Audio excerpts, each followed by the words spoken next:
뉴스룸을 시작하겠습니다. 미국과 이스라엘이 이란을 향해서 기습 공격을 감행했습니다. 트럼프 대통령은 이란이 절대 핵무기를 가질 수 없다며 중대 전투가 시작됐다고 밝혔습니다. 이란도 반격했습니다. 로스앤젤레스에서 홍지은 특파원입니다. 한낮 도심 곳곳에 검은 연기가 솟구칩니다. 다른 한쪽에선 공습 사이렌이 울립니다. 이스라엘 국방부는 현지 시간 28일 이란을 상대로 한 예방적 미사일 공격을 감행했다고 공식 발표했습니다. מבצע שאגת הארי. מטרת המבצע, לשים קץ לאיום ממשטר האייתולות באיראן. 이란 최고 지도자인 아야톨라 세이드 할리 아메네이의 집무실 인근에서도 폭발이 발생했다고 외신들은 전했습니다. 이란 측은 하메네이가 현재 수도 테헤란이 아닌 안전한 곳으로 피신해 있다고 밝혔습니다. 이번 작전은 미국과 이스라엘 합동 작전이었습니다. 도널드 트럼프 미국 대통령도 곧바로 공격 사실을 확인했습니다. Our objective is to defend the American people by eliminating imminent threats from the Iranian regime. That this terrorist regime can never have a nuclear weapon. I'll say it again. They can never have a nuclear weapon. 미국과 이스라엘은 이번 작전을 수개월간 준비해왔으며 초기 단계에는 나흘가량 이어질 수 있다고 이스라엘 언론은 전했습니다. 이란 혁명수비대도 이스라엘에 드론과 미사일로 반격했다고 밝혔습니다. 이스라엘과 이란의 직접 충돌은 지난해 6월 이후 약 8개월 만입니다. 상황이 긴박해지면서 주 이스라엘과 주 이란 한국대사관도 긴급 안전 공지를 내리고 체류 국민들에게 신변 안전을 당부했습니다. 이재명 대통령도 상황을 보고받고 이란과 인근 우리 교민의 안전을 최우선시하라고 지시했습니다. 로스앤젤레스에서 JTBC 홍지은입니다. 이란의 공격에 앞서 트럼프 대통령은 핵 협상 과정에 노골적으로 불만을 드러냈습니다. 최근 협상 내막을 보니 농축 우라늄을 희석하겠다고 이란이 제안했지만 미국은 이란 밖으로 완전히 반출하라고 하면서 합의점을 찾지 못했습니다. 계속해서 이지은 기자입니다. 미국과 이란이 세 번째 핵 협상을 마친 뒤 트럼프 대통령은 노골적으로 불만을 드러냈습니다. 이란이 핵 협상에 미온적으로 나선다며 이란의 작년과 같이 군사력을 쓸 수 있다고 경고했습니다. They always want 20%, 30%. They want it for civilian, for civil. I think it's uncivil. So I'm not happy with it now. 트럼프는 협상단에 시간을 더 주겠다고 냈지만 이란의 우라늄 농축 포기가 미국이 바라는 최종 목표임을 분명히 했습니다. 직후 이란이 중재국 오만을 통해 보유 중인 농축 우라늄을 희석하면 어떻겠느냐고 미국 측에 제안했던 게 알려졌습니다. Achievement, I believe, is the agreement that Iran will never ever have a nuclear material that will create a bomb. 핵무기급의 우라늄 농도를 최대한 낮추고 연료로 바꿔서 이란이 그대로 갖고 있겠다는 뜻입니다. 하지만 미국은 이란의 농축 우라늄을 영토 밖으로 반출해야 한다는 입장입니다. 현재 이란은 60%까지 농축된 우라늄 300kg-가량을 비축 중입니다. 지난해 6월 미국과 이스라엘의 폭격에도 이란 핵시설들은 트럼프 정부 주장과 달리 결정적으로 파괴되지 않은 상태로 알려져 있습니다. 이란은 핵 협상을 개시한 후로도 미국이 양면 전략을 편다며 줄곧 불신을 드러낸 바 있습니다. So we cannot forget that once we negotiating with the US and then they decided to attack us. If God forbid the US decides to attack us, then their bases in the region would be a legitimate target. 핵 협상을 둘러싼 양측의 주도권 겨루기는 결국 8개월 만에 재충돌로 이어졌습니다. JTBC 이지은입니다. 국회 본회의장에선 닷새째 필리버스터가 이어지고 있습니다. 지금은 이른바 대법관 증원법을 반대하는 국민의힘이 필리버스터로 대응하고 있는데요. 국회로 가보겠습니다. 자, 정인아 기자, 대법관 증원법에 대한 필리버스터가 오늘 안에 끝납니까? 네, 지금 국회 본회의장 안에선 서천호 국민의힘 의원이 대법관 증원법에 반대하는 무제한 토론, 필리버스터를 진행하고 있습니다.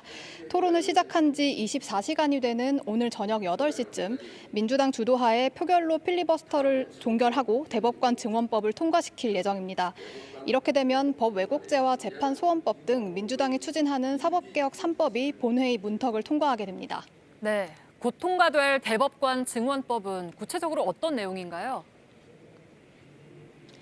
네, 현재 14명인 대법관 수를 26명으로 늘리는 게 주요 내용입니다. 이 법안이 공포되면 2년 뒤부터 매년 4명씩 3년간 12명의 대법관이 늘어나는데요. 법무부 장관과 법원 행정처장, 외부 인사 등으로 구성된 후보추천위원회가 3배수로 후보자를 추천하면 대법원장의 제청과 국회 동의를 거쳐서 대통령이 임명하게 됩니다. 네, 그리고 본회의장에서 여야가 몸싸움을 벌이기도 했다고요? 네, 어제 재판소원법을 처리하는 과정에서 의원들 간 물리적 충돌이 있었습니다. 어떤 상황이었는지 리포트로 보시죠. 주상군 침해요. 어제 저녁 7시 20분쯤 서명호 국민의힘 의원과 이혜민 조국혁신당 의원이 국회 본회의장에서 충돌했습니다. 당시 본회의에 상정된 재판소원법 통과에 반대하며 피켓 시위를 하던 국민의힘 의원들을 이혜민 의원이 촬영하면서 시비가 붙었습니다. 이 의원이 촬영한 휴대전화 영상엔 서 의원이 피켓을 들고 이 의원에게 달려드는 모습이 포착됐습니다. 이 모습을 목격한 다른 법여권 의원들과 국민의힘 의원들 사이에선 삿대질과 고성이 오갔습니다. 조국혁신당은 서 의원이 피켓으로 이 의원의 얼굴을 가격했다고 주장했습니다. 윤리특위 제소와 국회 선진화법에 따른 고발 등의 조치를 우선 진행하고 추가적으로 민형사상 대응도 진행할 것을 밝힙니다. 서 의원은 오늘 소셜미디어에 이 의원이 조롱 섞인 태도로 다른 의원들을 근접 촬영해 항의 표시를 한 거라며 조국혁신당이 폭행으로 둔갑시켰다고 부인했습니다. 네, 이 필리버스터 전국이 언제까지 이어지나요? 네, 국민의힘이 줄곧 반대한 사법개혁 3법 통과로 필리버스터 전국은 계속될 걸로 보입니다. 국민의힘은 잠시 뒤 의원 총회를 열고 민주당의 법안 처리 강행을 규탄할 방안을 논의하기로 했습니다. 대법관 증원법이 처리된 후에는 재외국민도 투표에 참여할 수 있는 국민투표법 개정안이 상정될 예정입니다. 여기엔 선관위에 대한 허위 사실을 유포하면 형사처벌할 수 있다는 내용이 있어서 국민의힘은 이틀막 법안이라며 반대하고 있습니다. 지금까지 국회 본회의장 앞에서 JTBC 정인아입니다. 어제 국회를 통과한 재판소원법은 다음 달 공포되는 대로 곧바로 효력이 생깁니다. 대법원에서 확정 판결을 받은 사건에 대해서도 다시 헌법소원을 제기할 수 있게 되는 건데요. 절차나 소송 비용 문제 등 풀어야 할 문제가 많다는 지적입니다. 조혜연 기자입니다. 재판소원 제도를 도입한 헌법재판소 개정안은 대통령이 공포한 날 바로 효력이 생깁니다. 공포일로부터 한 달 안에 확정 판결을 받은 국민이라면 누구나 헌법재판소의 문을 두드릴 수 있게 되는 겁니다. 대법원 확정 판결을 받아도 다시 헌법재판소의 심리를 받을 수 있습니다.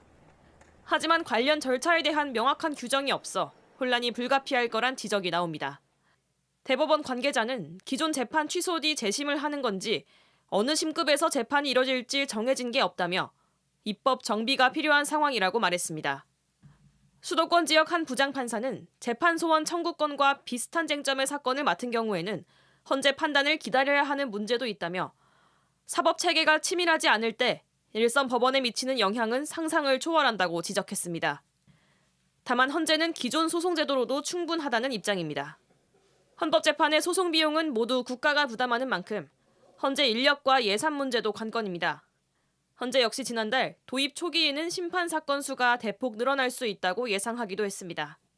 헌법 심판을 받으려면 변호사가 반드시 필요한데 헌재 내 국선 대리인은 80여 명에 불과합니다. 헌재 관계자는 예산 증액은 불가피하지만 효율적 운영을 위해 노력하고 있다며 현재 국선 대리인 규모로도 충분히 사건들을 감당할 수 있다고 설명했습니다. 80년 만에 사법제도 개편, 국민 기본권을 위해 도입된 제도가 되레 혼란을 낳는 역설적 상황을 막으려면 절차적 공백을 메울 추가 입법이 필요하다는 목소리가 나옵니다. JTBC 조혜연입니다.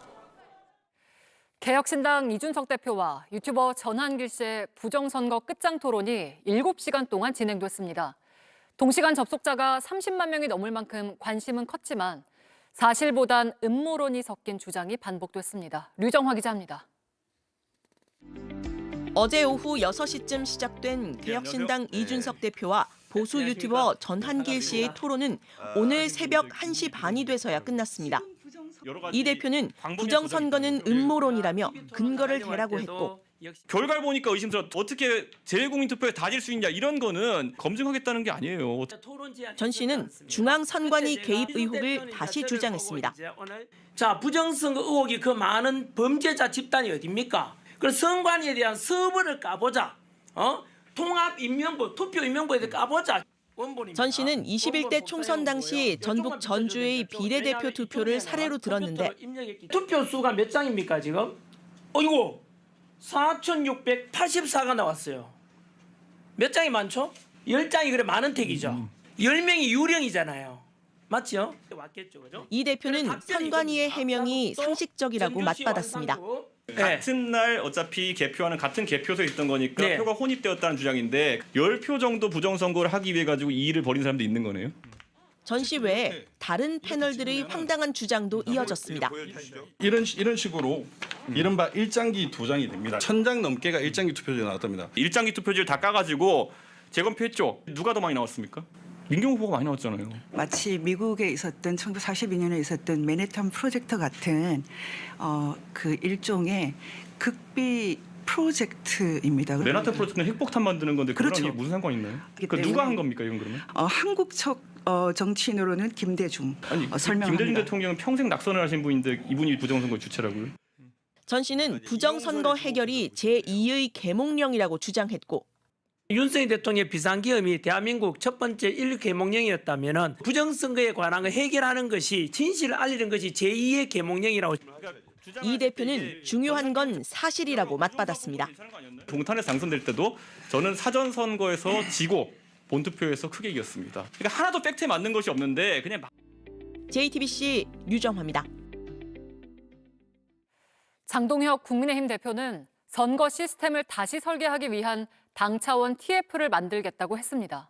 집을 6채 갖고 있다는 논란에 대해선 오피스텔 한 채는 내놓은 상태라며 나머지는 가족과 장모님 등이 살고 있어 처분이 어렵다고 입장을 냈습니다. 김지윤 기자입니다. 이준석 개혁신당 대표와 전한길 씨의 이른바 부정선거 끝장 토론 뒤 장동혁 국민의힘 대표는 선거 시스템을 재설계해야 한다는 주장을 내놨습니다. 장 대표는 페이스북에 토론 실시간 시청자 수가 30만 명, 누적 시청자 수가 500만 명을 넘었다며 선거 시스템을 바꾸는 문제는 더 이상 늦출 수 없는 아젠다라고 주장했습니다. 사실상 부정선거 프레임을 또 주장한 뒤 이번 지방선거에서 선거 감시를 위한 당 차원의 TF를 만들겠다고도 했습니다. 장 대표는 지난해 초 국회 청문회에서도 부정선거 의혹을 집중 질의한 바 있습니다. 이번 계엄의 주된 목적 중에 하나가 부정선거의 가능성이 있는지 없는지 여부를 확인하기 위한 것이었습니다. 선관위는 부정선거가 없으면 없다고 국민들을 설득할 책임이 있고 그러면서 자신을 둘러싼 주택 6채 논란에 대해서도 직접 입장을 내놨습니다. 어제 이재명 대통령이 분당 아파트를 매물로 내놓자 장 대표의 과거 발언이 재조명되며 주택 처분 압박은 더 거세졌습니다. 집 6채 빨리 파셔야 된다니까요. 한 채만 남기고서 팔아야 돼요. 예. 대통령 팔으면 팔을게요. 장 대표는 여의도 오피스텔은 매물로 내놨지만 보러 오는 사람이 없고 나머지는 가족들이 살고 있어 처분이 어렵다고 했습니다. 그러면서 누구처럼 똘똘한 한 채가 아니라 그런 모양이라며 내일 3.1절 행사에서 대통령을 만나야 하는데 집이 안 팔려 걱정이라고도 했습니다. JTBC 김지윤입니다.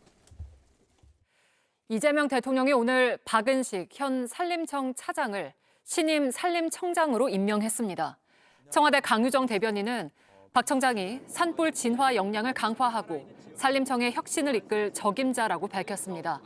지난 21일 김인호 전 청장이 음주운전 혐의로 경찰에 입건되면서 직권 면직된 지 일주일 만인데 국민 안전과 밀접한 관련이 있어 우선적으로 인사를 실시했다고 청와대는 설명했습니다.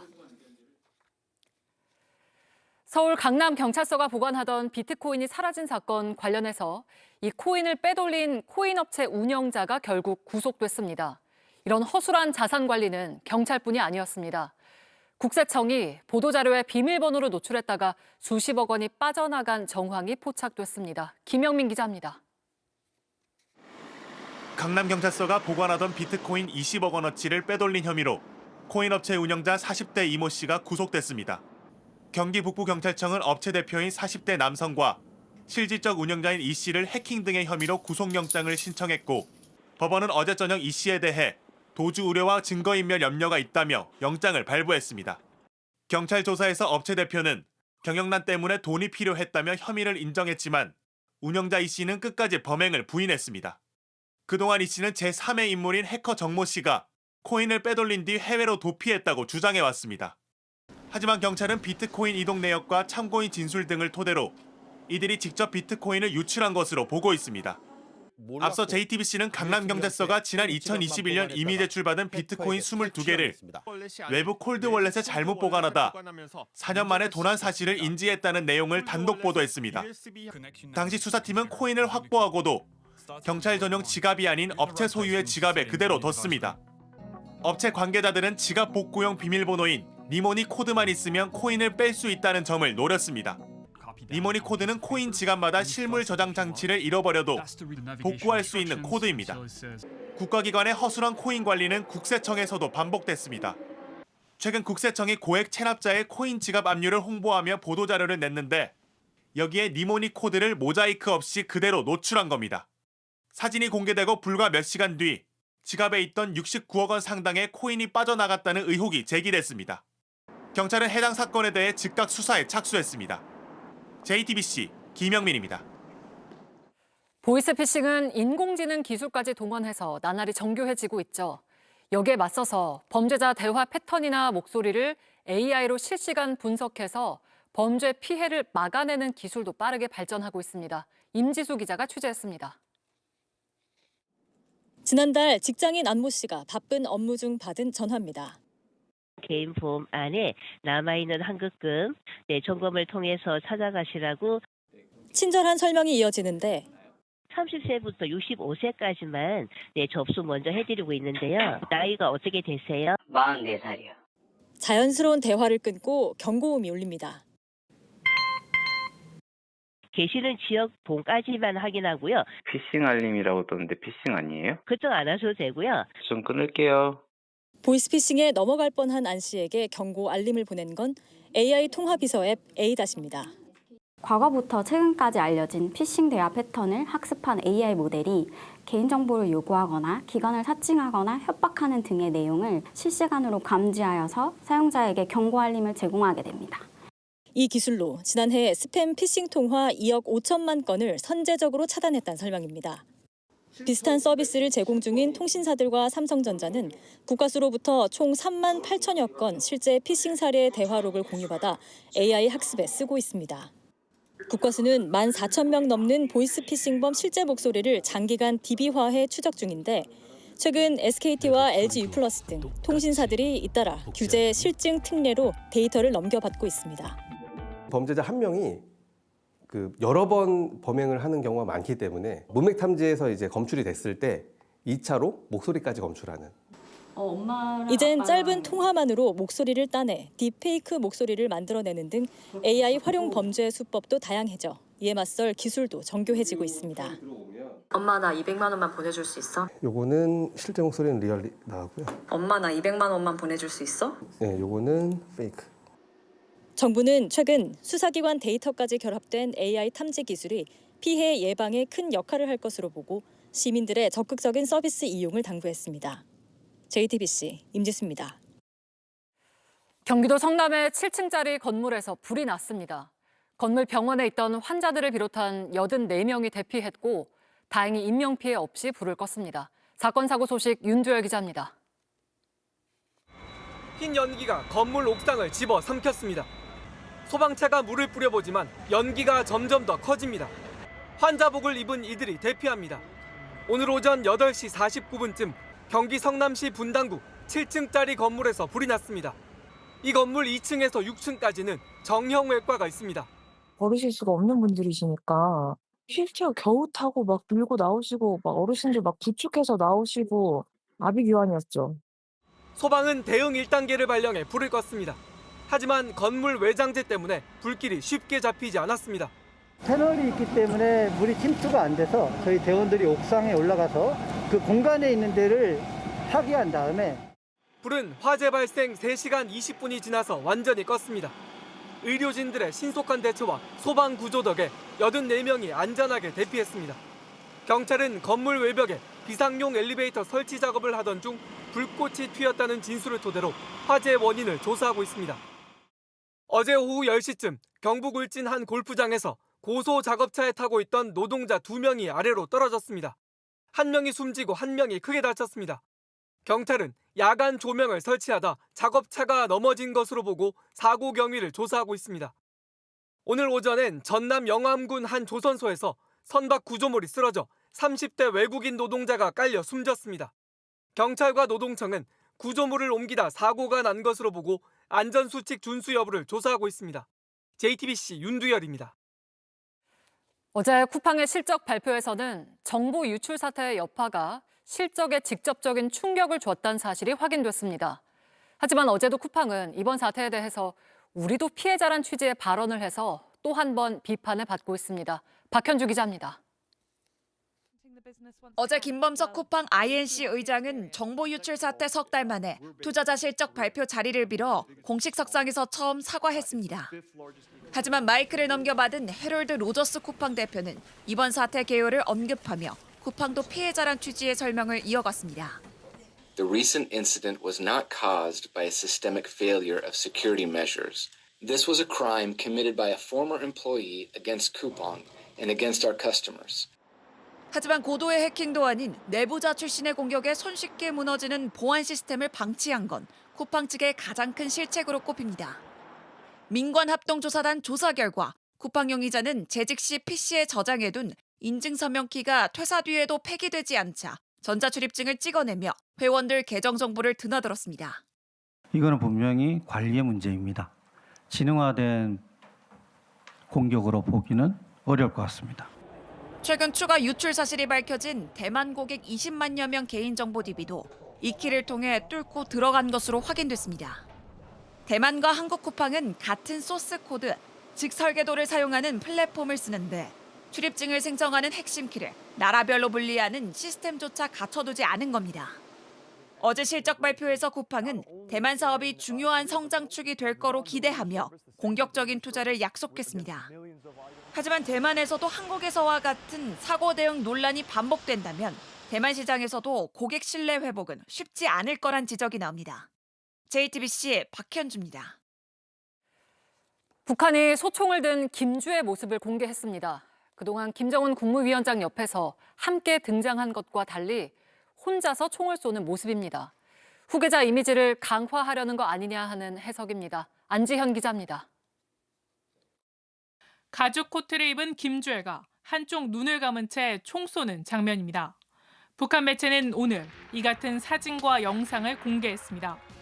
김정은 국무위원장이 어제 주요 지도 간부 등에게 신형 저격수 보총을 선물했다며 함께 공개한 겁니다. 김주애의 단독 사진이 공개된 건 김주애 모습이 등장한 지난 2022년 이후 처음입니다. 여자지만 이렇게 남자처럼 총기를 다룰 수 있다라는 모습을 보여주는 거고, 두 번째는 나이 어리지만 혁명을 수행하는 데 있어서 이 나이라는 것은 그렇게 문제가 안 된다라는 그런 것들을 이렇게 과시해주는 그런 선전 효과가 있죠. 김주애의 후계자 이미지를 부각하려는 의도라는 분석이 나옵니다. 앞서 김 위원장도 후계자 시절 김 대장으로 불렸습니다. 조선중앙통신은 김정은 국무위원장의 동생 김여정에 대해선 당 총무부장으로 소개했습니다. 앞서 지난 23일 당 중앙위 부장에 오른 김여정의 정확한 직책이 총무부장이라는 사실을 처음 공개한 겁니다. 노동당 총무부는 김정은의 방침을 당 조직에 전파하고 관장하는 핵심적인 부서로 평가됩니다. 선전선동부 부부장이었던 김여정에게 당 전반을 챙기는 직책을 부여한 것이라고 전문가들은 평가했습니다. JTBC 안지연입니다. 한국전쟁 당시 피란민들은 혹시나 헤어지게 되면 부산 영도다리 밑에서 만나자고 약속했습니다. 부산시는 이런 영도대교를 역사적인 가치가 크다면서 기념물로 지정하고 철거 이후 보존하겠다고 약속했습니다. 하지만 영도대교를 해체한 구조물은 풀숲에 10년 넘게 방치돼 있습니다. 구석찬 기자입니다. 1934년 개통한 부산 영도대교는 육지와 섬을 잇는 우리나라 최초의 연륙교이자 도개교입니다. 한국 전쟁 당시 피난민들이 기약한 만남의 장소였고 숱한 사연이 서려 있습니다.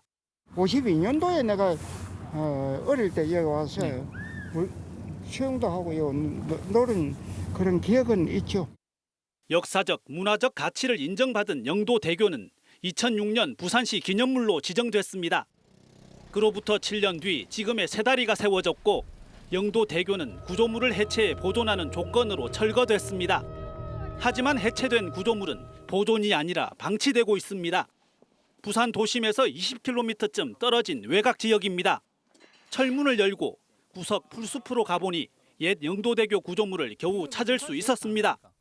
철거된 영도대교 구조물은 시민들이 이용하는 파크 골프장 바로 옆에 있는데요. 녹슨 채 그대로 방치되면서 거대한 고물상을 방불케 합니다. 농구장 크기의 비가림 시설로 덮어둔 게 전부였습니다. 그마저도 낡아 찢어졌고 부식 상태는 심각했습니다. 마음이 많이 아픕니다. 외국들에는 억수로 그 나라의 유물 그런 걸 기리고 하는데. 앞서 부산시는 유명 백화점에 건축 허가를 내주는 조건으로 교량 확장과 전시관 마련을 제시했지만 전시관 건립비 소송에서 졌습니다. 부산시 자체 예산 편성에서도 늘 후순입니다. 100억 이상의 비용이 들 거로 판단이 되고요. 보관소만 건립하는데 일단 10억을 요구했는데도 안 되고 있거든요. 피란 수도 유산의 세계문화유산 등재를 추진하는 부산시지만 정작 피란 수도의 상징인 영도대교는 폐기물처럼 버려져 있었습니다. JTBC 구석찬입니다. 네, 지금 보시는 이런 장면은 골일까요, 아닐까요? 오늘 개막한 프로축구 K리그에서는 흥미로운 장면들이 쏟아졌습니다. 올 시즌 수원 삼성 지휘봉을 잡은 이정효 감독의 첫 경기엔 K리그2 역대 최다 관중이 몰렸습니다. 온누리 기자가 다녀왔습니다. 수원 삼성과 함께 2부 리그에서 새 시작을 선택한 이정효 감독의 첫 경기. 이제 됐다. 이제 풀리지 않았던 퍼즐이 풀렸다 생각했습니다. 새로운 감독님도 오셨고 해가지고 되게 기대가 돼서 개막전부터 직관하러 왔습니다. 제가 사실 광주 FC 팬이었어요. 광주 사람들인데 이제 이정효 감독님 따라서 이제 수원 삼성으로 이제 오게 됐고 너무 기대되고 너무 떨려가지고 기대 많이 하고 갔습니다. 구름 관중이 몰린 경기에선 양 팀이 팽팽한 경기를 펼쳤습니다. 전반 19분 서울 이랜드가 박재용의 골로 앞서가자 수원 삼성은 전반 41분 박현빈의 골로 승부를 원점으로 되돌렸습니다. 수원 삼성은 기세를 이어 후반 강현묵의 골까지 터지면서 역전승을 거뒀습니다. 서울과 인천이 만난 경기에선 보기 드문 장면들이 쏟아졌습니다. 전반 2분엔 다리에 이상을 느낀 이동준 주심이 스스로를 교체하는 이례적인 장면이 나왔고 후반 27분엔 서울 골키퍼 구성윤의 킥이 인천 무고사의 등을 맞고 서울 골대로 들어갔습니다. 그러나 주심은 무고사가 구성윤의 킥을 방해했다고 판단해 득점으로 인정하진 않았습니다. 이 경기에선 후반 1분 바베츠의 패스를 받은 송민규가 골키퍼를 넘기는 오른발 칩슛으로 서울 데뷔골을 만들었고 후반 15분엔 조영욱이 추가골을 터뜨리면서 서울이 인천을 2대1로 이겼습니다. 울산 야구는 올 시즌 1호 골을 터뜨렸습니다. 전반 18분 첫 골에 이어 야구는 전반 추가 시간 왼발로 2호 골을 넣어 시즌 1호 멀티골도 기록했습니다. 울산은 후반 40분 이희균의 쐐기골까지 더해 강원을 3대1로 이겼습니다. JTBC 온누리입니다.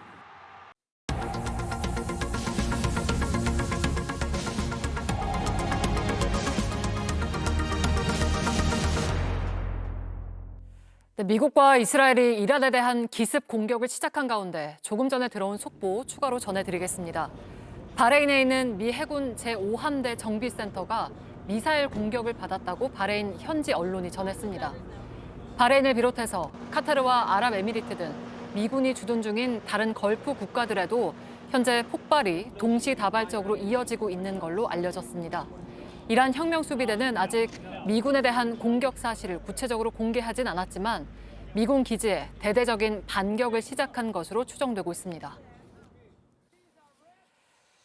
내일 전국이 대체로 흐리고 일부 지역에서는 비가 올 거란 예보입니다.